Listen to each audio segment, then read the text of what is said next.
Hello, welcome back to the channel. Today, we're diving right into how to use labels in UPBASE, the 2025 guide. Let's start with the first step, creating a new label. In your UPBASE dashboard, find and click on the Labels icon, usually on the left side of your screen. The reason we do this is to keep our projects organized and easily identifiable. Now that we've done that, you'll see a pop-up window. Here's where you input the name of your label and choose a color for it.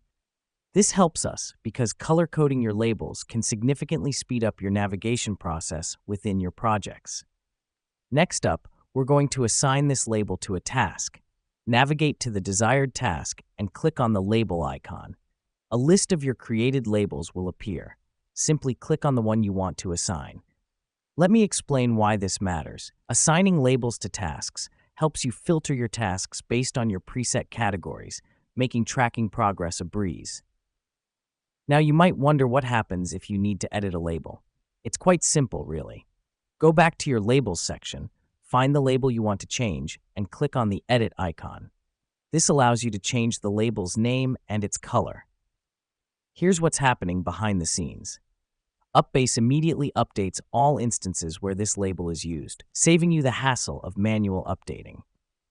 That's it. You've just learned how to use labels in UPBASE. Keep in mind that using labels effectively can streamline your project management process and make your workflow more efficient. Thank you for tuning in, and remember to keep exploring UPBASE to get the most out of your project management experience. Until next time.